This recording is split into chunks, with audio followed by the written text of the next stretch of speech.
संसार में सनातन से बढ़कर के कोई धर्म नहीं है, पर सनातन को समझना भी उतना ही कठिन है। शब्द शास्त्र में या डिक्शनरी में सनातन के अर्थ को ढूंढे। सनातन शाश्वत, नित्य, सदा रहने वाला, ऐसे परमात्मा से संबंध रखने वाला ये धर्म, उसको कहते हैं सनातन धर्म। श्रीमद् भगवद गीता में एक श्लोक आता है, तमेव शरणम ब्रज, ऐसा कर अर्जुन उसी की शरण में चले जा। अपने भी नहीं बोल रहा है बेचारा। तमेव शरणम ब्रज, सनातन को पूरा समझना पड़ेगा कहां कहां जाना है। एक श्लोक में श्री कृष्ण ने अपनी शरण में भी आने को बोला है, और 18वें अध्याय में ही बोला है वो भी, और ये भी 18वें में ही बोला, तमेव शरणम ब्रज। सर्वभावेन भारत, सारे भाव छोड़ देना। बड़ी भारी ऊंचा विद्वान हूं, बड़ा भारी पारखी हूं, बहुत ऊंची पोस्ट का व्यक्ति, ये भाव छोड़ देना। उसकी शरण में चले जा, उसको प्राप्त करके पराम शांतिम स्थानम चो उपेति दिव्यम, उसकी शरण में जाकर के ही तुझे परम शांति मिलेगी और दिव्य स्थान मिलेगा, मोक्ष धाम भी तब मिलेगी। समझना पड़ेगा। समझने के साथ केवल बात समझने से नहीं, चलना भी पड़ेगा। अगर उसके पास गए नहीं तो शांति काहे की ढूंढ रहे हैं। जब जो कृष्ण महाराज ने बोला था उसकी शरण में चले जा, तुझे परम शांति, केवल शांति नहीं बोला है, ऐसी शांति जो सदा रहने वाली हो, वो शांति भी सनातन हो। जब ये बोले थे मुझे प्राप्त वेद के मंत्र याद आ गए, तीनों मंत्रों के उन तीनों बातों को समझना पड़ेगा, सबको समझना पड़ेगा। जो नहीं समझता वो भगवान की बात मानता भी। मंत्र किसी दूसरे के उच्चरित नहीं है, किसी दूसरे ने ऋषियों के वाक्य हैं और भगवान की ओर से आए हुए संदेश है। वो अहम, पहला तो प्रश्न हर मानव को है, पशु को थोड़ी है। वो पढ़ा लिखा पशु नहीं होता, पढ़ा लिखा मानव, लिखित सामग्री मानव के लिए है। वो अहम, मैं कौन हूं? पहला तो ये प्रश्न है, कुतो अहम, कहां से आया, किमर्थम, आया किस लिए। तीनों के उत्तर ले लिए तो बात ठीक है, नहीं लिए तो अभी प्रश्नों में ही चल रहे हैं। वो अहम, मैं कौन हूं? मैं प्रवीण नहीं हूं, आत्मा हूं। आत्मा, शरीर तो यहां छूट जाते हैं। ओ अहम, मैं कौन हूं? कुतो अहम, कहां से आया। आत्मा शब्द स्त्रीलिंग नहीं है, संस्कृत में शब्द आत्मन है, केवल प्रथमा विभक्ति एक वचन में आत्मा बनता है, बाकी जगह ने शब्द आत्मन है, पुल्लिंग है। आत्मा हूं, कुतो, कहां से आए। परमात्मा की अंश है, वहां से आया। और कहां से आया? परमात्मा की अंश आत्मा परमात्मा से आया। किमर्थम, आया किस लिए। उत्तर ढूंढ लिया तो सनातन के साथ हम ठीक चले, नहीं ढूंढा है तो अभी तक हम सनातन के साथ जुड़े ही नहीं है। हमने सनातन का पूरी व्यवस्था प्रक्रिया को समझा ही नहीं। किमर्थम, किस लिए आया। इसलिए थोड़ी आया। आहार निद्रा भय मैथुनम च समानम एतत् पशु भी नराणाम धर्मो ही तेषाम अधिको विशेषो वा धर्मेणी ना। नहीं तो फिर वही बात है, आहार निद्रा वो तो पशु और मानव के दोनों के बराबर है। आहार निद्रा, भोजन पशु भी करता है, मानव भी करता है, सोता पशु भी है, मानव भी सोता है। आहार निद्रा भय, डर पशु को भी है, मानव को भी है। और डरों को छोड़ दो, सबसे ज्यादा डर किसका होता है? मृत्यु का होता है। मृत्यु का सबसे ज्यादा डर मृत्यु, वो पशु को भी होता है, बच्चे पशु के भी होते हैं, मानव के भी। धर्मो ही तेषाम अधिको विशेषवा, धर्म अधिक है मानव में। अगर अपना लिया तो ठीक है, तो सनातन था, अपना लिया तो ठीक है, नहीं अपनाया तो पशु भी समान है। नहीं तो फिर बोल दिया, नहीं तो फिर पशु के, पशु भी आता है और पशु भी चला भी जाता है। कोई अधिक काम मानव ने नहीं किया। अधिक करना चाहिए था जिसके लिए आया है, किमर्थम किस लिए आया है वो किया नहीं। आज बलवंत जी एक पुत्र के रूप में, अभी हमारे ठाकुर साहब तिलकराज जी पता के आपके सुपुत्र, क्यों बोल रहे थे ऐसा? क्योंकि ये जानते हैं कि जो आत्मा निकली है वो यही विराजमान परमात्मा में है, इसलिए उनको संबोधन कर रहे थे आपके, उनके नहीं बोल रहे थे, निरंकारियों में नहीं बोलते उनको, क्योंकि पता होता है आत्मा की अंश यही परमात्मा में है, शरीर रूप में नहीं है।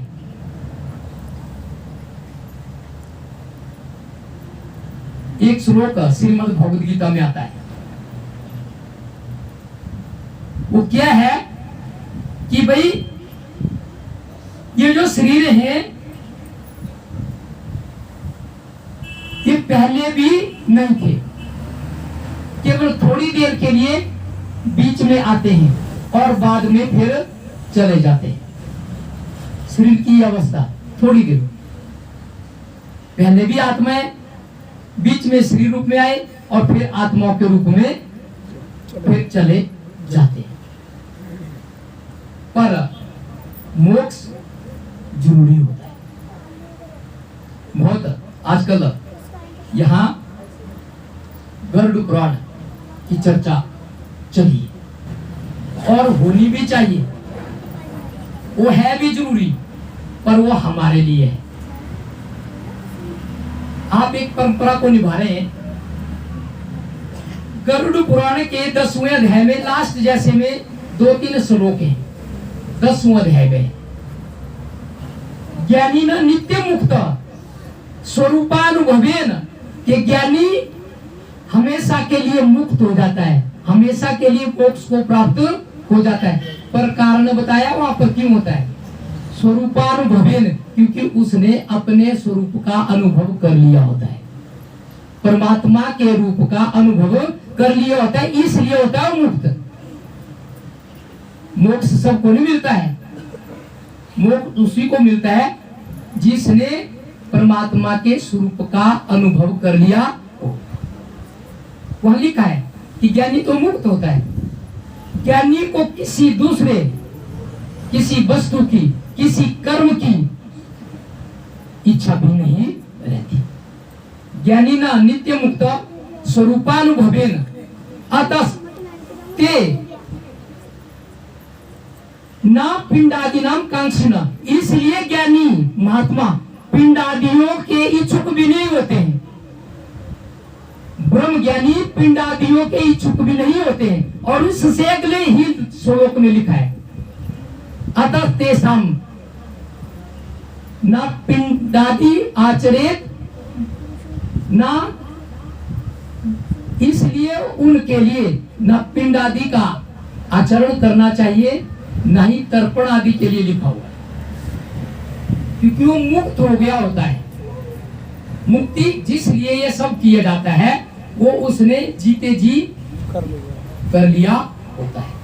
पर एक बात लिखी है, तीर्थ श्राद्धम गया श्राद्धम तो पितृभक्त्या, अगर तीर्थ श्राद्ध और गया श्राद्ध आदि करते हैं तो पितृभक्ति के लिए, वो आपकी भक्ति है। जब दास कॉलेज में श्राद्ध पढ़ाता था उस समय श्रद्धा वर्तते अनेनिति श्राद्ध, जिसमें श्रद्धा होती है उसको श्राद्ध बोलते हैं। आज ये महात्मा गंगाराम के प्रति कितनों की श्रद्धा है? आप सब बैठे हैं, सबकी श्रद्धा है। ऐसा श्राद्ध भाग्यशाली ही प्राप्त करते हैं। बात मोक्ष की चली थी, मुक्ति की चली। श्री कृष्ण अर्जुन को समझा रहे थे। एक श्लोक तो मैंने बोला एक औरत, भाई ऐसा कर, अर्जुन को बोले मेरी शरण में आ जा। एक में तो बोला उसकी शरण में जा, और एक में बोला सर्वधर्मान परित्यज्य मामेकम शरणं व्रज, सारे धर्मों को छोड़ करके। और श्रीमद् भगवद गीता के इस श्लोक की हिंदी देखना, वहां पर लिखा है सारे कर्मों को छोड़कर, हिंदी में कर्म लिखा है, सारे कर्मों को छोड़कर मेरी शरण में आ जा। मैं क्या करूंगा? आम त्वाम सर्व पाप्यभ्य मोक्षयिष्यामि मा शुचः, मैं तुझे सब पापों से छुटकारा दूंगा। ये नहीं बोला मैं मोक्ष दे दूंगा, बड़े गजब का। वो सीधा बोल देता मैं तुझे मोक्ष दे दूंगा, नहीं बोला, बोला मैं तुझे पापों से छुड़ा दूंगा। क्योंकि उसको पता था कि मोक्ष देने वाला भी मिलना चाहिए जो देता है। तब वो अगले श्लोक में लिखा तमेव शरणं व्रज, उसकी शरण में चले जा। पहले तू मेरे पास आ, फिर तुझे ज्ञान प्राप्त होगा, फिर विराट स्वरूप के दर्शन हो जाएंगे, फिर दर्शन के बाद भी ठीक तरह से चले रहना, फिर भी किसी चक्र में ना फंसना, फिर तुझे परम शांति और परम दिव्य स्थान प्राप्त हो जाएगा। प्रेम से बोलना, इतना कुछ करना पड़ता है। सनातन गजब काम, गजब का एक मिशन है। सदगुरु माता जी का बहुत बहुत हम आभारी, जो अगर सनातन का मूल मिलता है, सनातन की जड़ मिलती है, तो यहां मिलती है।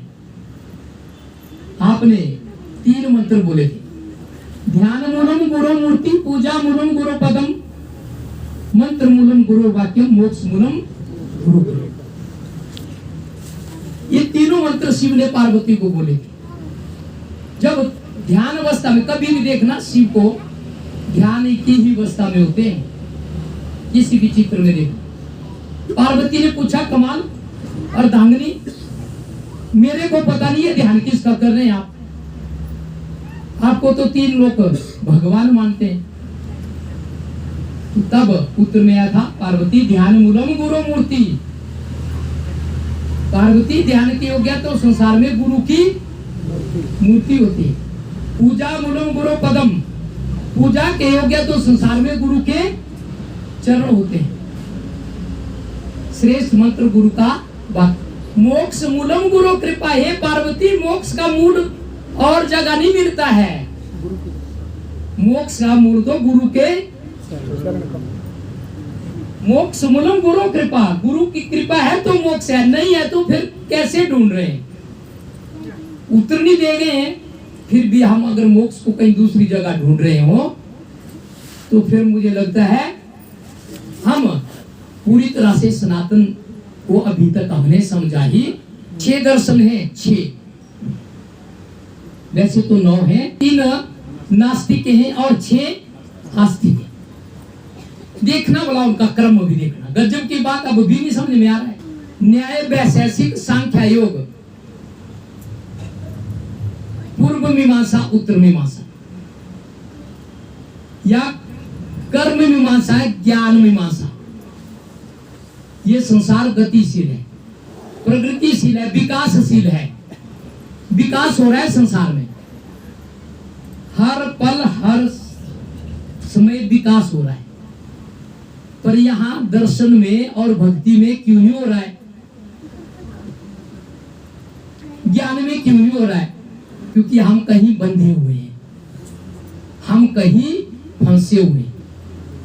न्याय वैशेषिक सांख्या योग, योग के बाद आता है पूर्व मीमांसा या कर्म मीमांसा। वेद के भाग हैं, वेद की 2 मीमांसाएं हैं, या तो कर्म मीमांसा है या ज्ञान मीमांसा है। कर्म मीमांसा में कर्म कांड है और ज्ञान मीमांसा में ज्ञान कांड है। संख्या कर्म में देखे, विकास में देखे, क्या पहले कौन सा आया है? पहले आया न्याय, वैशेषिक, सांख्या, योग। योग के बाद कौन सा आया? कर्म। और कर्म के बाद कौन सा आया?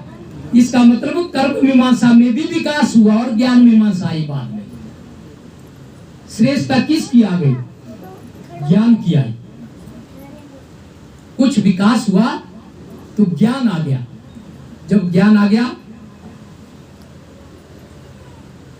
सर्व कर्म खिलानी ज्ञाने परिसमाप्यते। सब प्रकार के कर्म हे अर्जुन ज्ञान में समाप्त हो जाते हैं। ज्ञान सबसे श्रेष्ठ। अर्जुन को क्या हुआ था? अर्जुन ने ऐसा नहीं कि कर्म नहीं किया है, वो किया है, किया नहीं है, पूरा कर्म किया। पर श्री कृष्ण से क्या बोला? मैं नहीं करूंगा। फिर अर्जुन को क्या बोला श्री कृष्ण? भाई कर, ये सब कुछ मैंने पहले ही कर रखा है, ये सारे कर्म पहले ही कर रखे। तब जाकर के ज्ञान समझाया उसको। ज्ञान फिर जब समझ आ गया तो सर्व कर्मा खिलानी ज्ञाने सब परिसमाप्य थे। सब प्रकार के कर्म ज्ञान में समाप्त होते। तब ज्ञान आ गया तो क्या बोलने लगा? तुमादिदेवा पुरुष पुराण त्वमस्य विश्वस्य परमं निधानम् वेदांसि वेद्यं च परमं च धामं त्वया तत्तं विश्वनंत रूप। ये परमात्मा, मैं तो तुझे देखता रहा कि कृष्ण है। तुम आदि देवा, ये तो आज मुझे पता लगा कि आदि तो तू है। आदि देव सनातन, ये तो आज पता लगा। कब लगा पता? जब उसने विराट का ज्ञान दिया, तब लगा पता कि वो सनातन तो तू। तुम आदि देवा पुरुष, सबसे पुराना भी तुम है। तुम आदि देवा पुरुष पुराना तोमस्य, तू इस संसार का सबसे बड़ा। थोड़ा जैसा किसी के पास हो जाता है तो उसको लगता है कि नहीं, मैं सब करने वाला हूं। वितांसि विद्यम च परमं च धम त्वया तत्तं विश्वनंत रूप। हे विश्वनंत रूप, कहीं ऐसा तो नहीं हमारा परमात्मा जिसके अंत रूप का अंत कहीं मेरी आंखों में ना हो जाता हो? कहीं इतना कर तो नहीं है? तुमादि देवा पुरुष पुराण त्वमस्य विश्वस्य परम निधानम। संसार का सबसे बड़ा खजाना है। ऐसा खजाना है, ऐसी हवा चल रही है, सब ले रहे हैं। अमेरिका वाला कोई और नहीं देता, अफ्रीका वाला कोई और नहीं लेता। सिलेंडर खुला सबके लिए, पर जब ये बंद कर देता है तो अंदर जाए किसी को जाने नहीं। तो सबसे बड़ा निधान तो ये है। तुमस्य विश्वस्य परम निधानम वेदांसि वेद्यम। जानने योग्य भी तू है और दिखाता भी अपने आप को तू है। ये आज लगा मुझे पता। वेदांसि वेद्यम च परमं च धामम, सबसे बड़ा धाम तेरा है। वेदांसि वेद्यम च परमं च धामम त्वया तत्तं विश्वनंत रूप। पंडित जी एक श्लोक बोले थे बड़े सुना सदगुरु का कि ऐसे रूप का अवलोकन कराया तो इसके रूप का अंत होता ही नहीं है। फिर भाई हम तो एक मतलब आवाज दे करके कहते हैं कि ऐसा सनातन हमारे सम्मुख सदगुरु ने प्रकट किया है कि जिसके रूप का अंत होता ही। तो या तत्तम विश्वनंत रूप, हे विश्वनंत रूप, तेरे इस तत्व का कहीं अंत होता ही। आपने बोला था अखंड मंडलाकारम व्याप्तम मेन चराचरम तद पदम दर्शितम। ये भी पार्वती को बोला था। अखंड मंडलाकारम, अखंड है। इस मंडलाकार में एक ऐसा अखंड रूप है। अखंड मंडलाकारम व्याप्तम मेन, जो चर जल और चेतन में सब जगह व्यापक है। तद पदम दर्शितम मेन, ऐसे स्वरूप को जिसके द्वारा देखा जाता है वो संसार में पार्वती महान होता है गुरु। तस्मई, यही कारण है तस्मई श्री गुरुवे नमः। इसलिए ऐसे गुरु को नमन है। कोई भाई या बहन बोल रहा था बीच में, मुझे उस समय अपने पठन और पाठन की याद आई। जब शास्त्री करने के बाद में आचार्य करने लगा तो मुझे पता लगा कि हम तो कहीं बहुत कुछ सोच बैठे थे। कोई बोल रहे थे कि मजा तो रूप को देख करके आता है, ऐसे कैसे खुशी प्रकट करूं? सोच में ही रहेगा कैसा होगा कैसा होगा कैसा होगा, तो कितना टाइम हम ये करें। गरुड़ पुराण में एक प्रश्न और किया है गरुड़ ने भगवान से, और भगवान ने उत्तर भी दिया है कि कोई और भी बता दे मोक्ष का कोई साधन है। बोले हाँ और भी है। तप योगाद्यश्च, तप और योगादि भी मोक्षदायक है। भक्ति तो बोला ही 16वां अध्याय में खत्म कर दिया बात की, भक्ति के बिना मुक्ति मिलती। 16वां अध्याय गरुड़ पुराण का भक्ति पर ही है। बोला फिर मोक्ष मिलता कैसे है? न वेद शास्त्र अध्ययनात्, न वेद आदि अध्ययनात्, न शास्त्रादि अध्ययनात्, तत्व ज्ञानात् मोक्ष प्राप्त है। न वेद आदि पढ़ने से, न शास्त्र ज्ञान आदि पढ़ने से मोक्ष नहीं मिलता है। 16वें अध्याय में लिखा है। फिर बोले मिलता कैसे? तत्व ज्ञानात्, तत्व ज्ञान से मिलता है। जिसको ब्रह्म ज्ञान हो गया उसको मोक्ष मिलता है। तो दास बोल रहा था कि आनंद नहीं आता, आना भी कैसे? सोच में पड़े रहेंगे कैसा होगा कैसा होगा, ऐसे ही समय निकल जाएगा। क्यों नहीं होता? यो माम सर्वत्र पश्यति सर्वम च मयि पश्यति, जो मुझे सब जगह देखता है।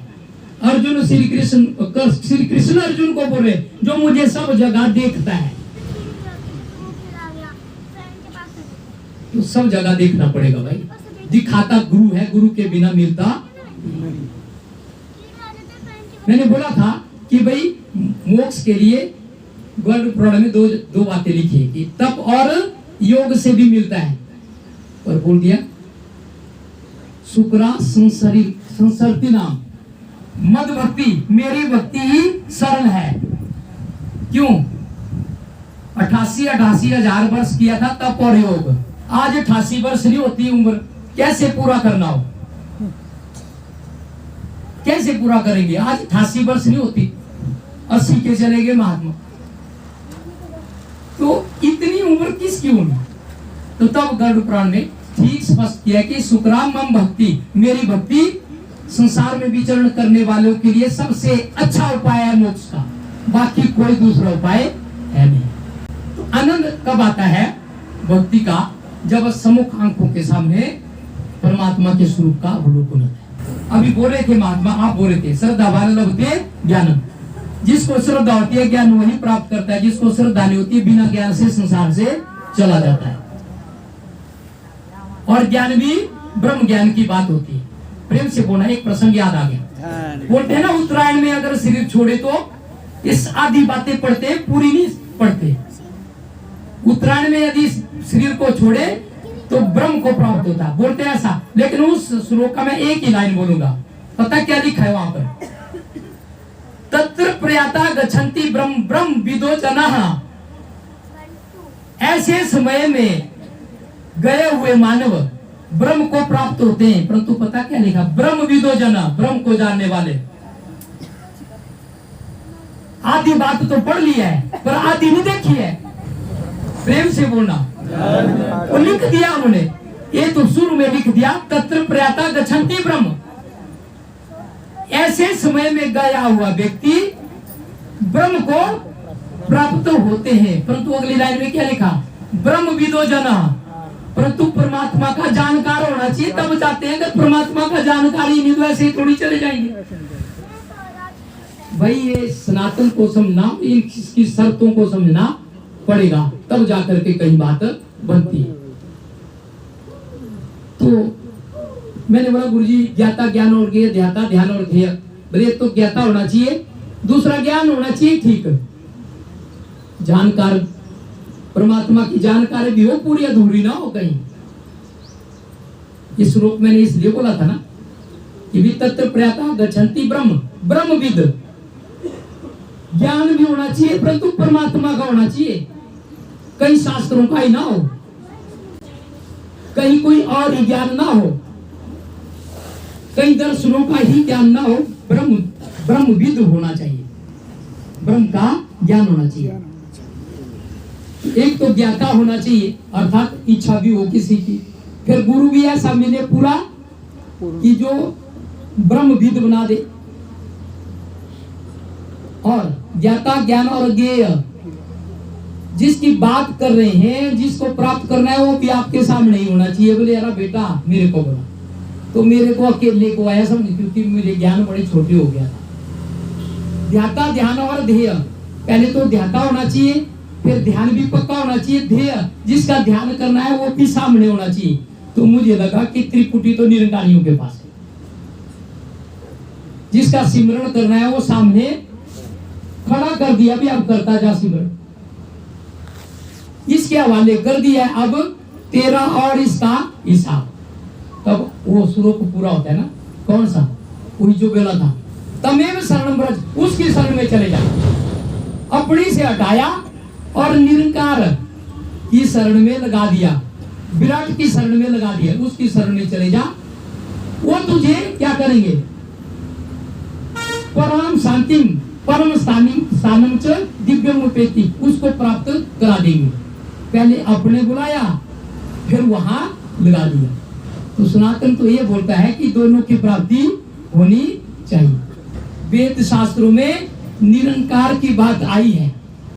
नायम आत्मा प्रवचने न लभ्याना में ध्यान बहुधा श्रुतेन, ये परमात्मा प्रवचनों से भी नहीं प्राप्त होता, न बहुत कथा सुनने से न सुनाने से प्राप्त होता है। ये तो केवल जिसके ऊपर इशारा हो जाता है उसी को प्राप्त होता है। तो बात इशारे की होती है। अब अधिक समय नहीं ले पाऊंगा। तो इन महात्माओं ने ये सब प्रक्रियाएं पूरी की हैं और परम शांति को प्राप्त हुए, अर्थात मोक्ष को प्राप्त हुए। हम मुझे गरुड़ पुराण की एक बात फिर आ गई, 3 प्राणियों की चर्चा वहां पर हुई है। एक हुई है मोक्ष जिन्हें प्राप्त होता है, तत्वज्ञानी ना मोक्षम उपैति, तत्वज्ञानी मोक्ष को प्राप्त होते हैं, और धर्म कार्य करने वाले व्यक्ति स्वर्ग को प्राप्त होते हैं। और पापी जो हैं वो किसको प्राप्त होते हैं, संसार में फिर वो आने जाने के चक्कर में। तो 3 ही अवस्थाएं हैं, या तो मोक्ष मिलेगा, या स्वर्ग मिलेगा, या फिर 3 बता दिए। तो मानव के लिए तो मोक्ष है, स्वर्ग नहीं है। तमेव गत्वा, वो वानिका भी है। जब अर्जुन ने प्रश्न ही कर दिया कि भाई फिर धर्म चाहने वाले लोगों को क्या मिलता है, बोले स्वर्ग मिलता है। आज बोले स्वर्ग मिलता है तो लोग बड़ा बढ़िया है, मैं ले लूंगा, पर वो बोलता नहीं मुझे नहीं जरूरत। नचिकेता ने भी उत्तर दे दिया था कि मुझे जरूरत स्वर्ग की नहीं है, नचिकेता को भी जरूरत नहीं थी। भक्त हमेशा मोक्ष चाहता है, स्वर्ग नहीं चाहता है। स्वर्ग को जाने के बाद वापस आता है, पर मोक्ष जिनको मिल जाता है वो मानव वापस आता नहीं। अब श्लोक के चक्कर में नहीं पढ़ूंगा क्योंकि अब एक आधा 10 मिनट ज्यादा हो गया है। तो इसलिए मानव जिसने ये कर्म कर लिया, ये ज्ञान प्राप्त कर लिया, पूर्ण गुरु के पास, गुरुओं की भी बड़ी निशानियां बताई हैं, अब समय नहीं है। तो इसलिए ऐसे गुरु के पास नित्यम ब्रह्म निर्गुण निराकारम ये सत्य चित घनम या साक्षात गुरु ते लोके गुरु तो 10 है सोते, ये भी स्कंद पुराण में बता दिया है। नित्यम ब्रह्म निर्गुण निराकार परमात्मा का जो साक्षात करता है और दूसरे को करा भी देता है। गुरु तो 10 है सोते, गुरु होना उसी को शोभा देता है, दूसरों को गुरु होना शोभा भी नहीं देता है। तो इसलिए ऐसे गुरु को शरण में जाना चाहिए, जो ऐसा गुरु हो जो ऐसे परमात्मा का अनुभूति करा दे, जिसको प्राप्त करने के बाद मोक्ष प्राप्त होता है। अधिक न कहता हुआ प्रेम से बोलना।